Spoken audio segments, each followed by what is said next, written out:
First of all, I set this about where I want it to cut. Here's my cutting fixture like this, and it sits flat on the table with a little stop here to catch the bottom of it, and I set this cutting head so it's right perfectly vertical to the bottle, sort of like so. Now, put it down here, set this down, and I'm going to turn this, and you can maybe hear the little sound of the glass cutter against the glass. Hear it?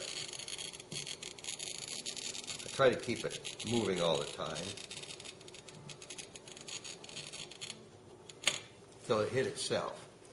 And I know it's a complete cut. There. Okay, so now the next thing I'm going to do is take my candle flame. You can use any kind of flame. Candle is nice. It's not such a hot flame. And I just sit here and rotate the bottle slowly and over that little edge. Now, the important thing is not to get it so close to the fire so it makes the glass real dark. Best just keep it so you don't smudge the glass. Go around a few times.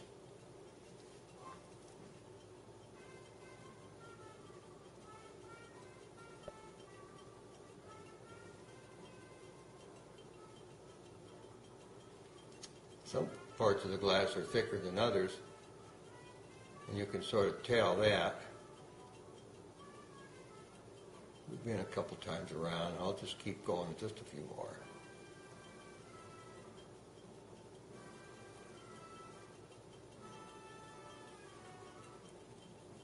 There.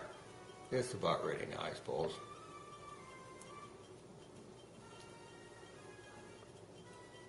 And what I've got on the side here is a couple pieces of glass that I've got out of the ice box. And I'll just touch it in some spot there. Well, it's not quite ready to go yet, so no, not hot enough yet. So I have to keep on going on the flame until I get a crack forming. So let's get her going a little bit more.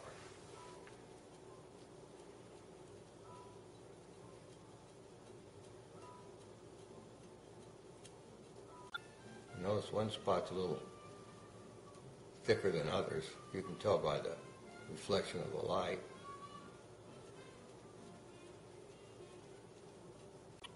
You can even use a small little torch, but they have to be really turned down. Those little propane torches. Let's see if she works now. Yeah, there she goes. I'm just wiping it around.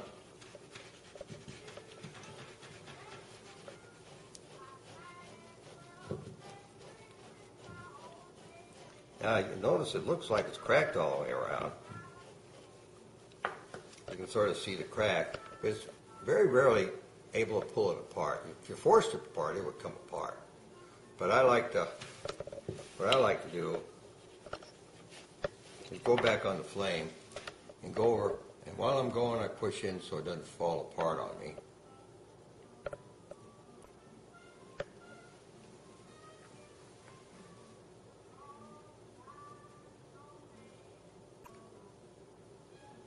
And I hear little clicks sometimes.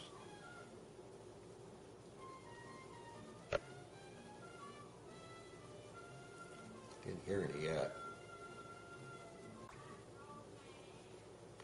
Now let's see if this will.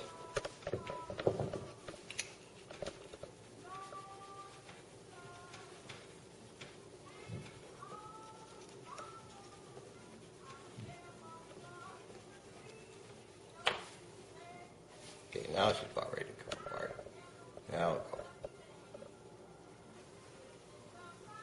There. Hear a little click.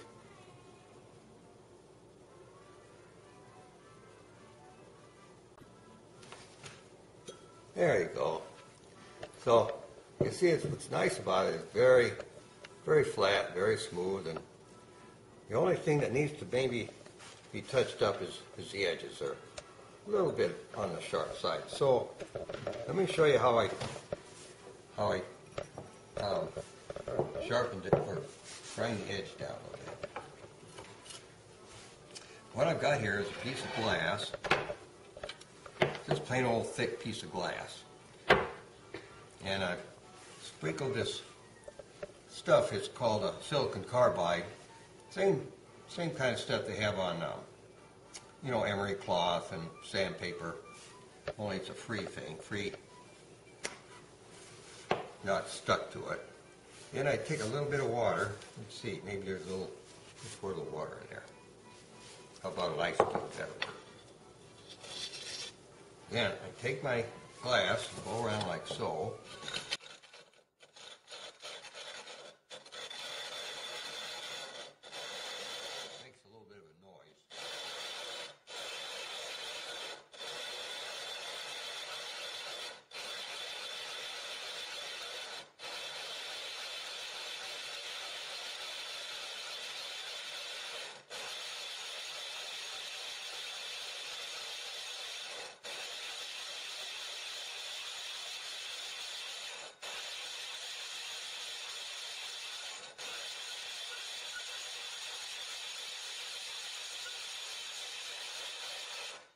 That's cutting it down a little bit. Let's see how we're doing. Yeah, you notice it's all pretty well gray in the bottom.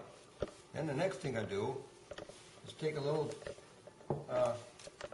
cloth, a silicon carbide cloth, and just go along the edges of it. Let's see if I can, maybe, well, I can.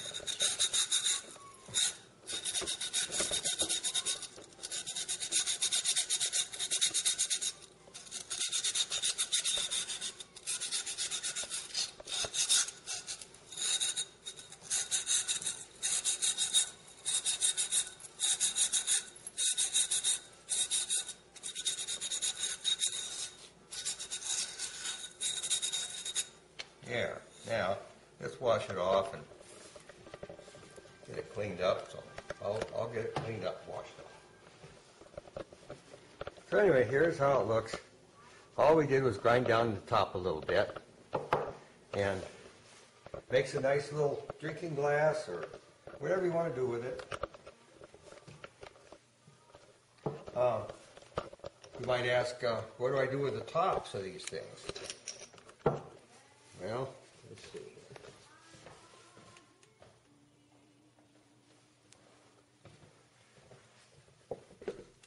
here. Yeah. For instance, say if somebody wanted to take the top and stick two tops together, they can make a. This is a kaleidoscope I made, and I put mosaics around the outside of it with a mirror assembly inside, and here's my little, it's got a fancy name for it, but it's got all the little gems that you look at, and I made that out of the bottle too, as a matter of fact. But that's just one way you could use the top.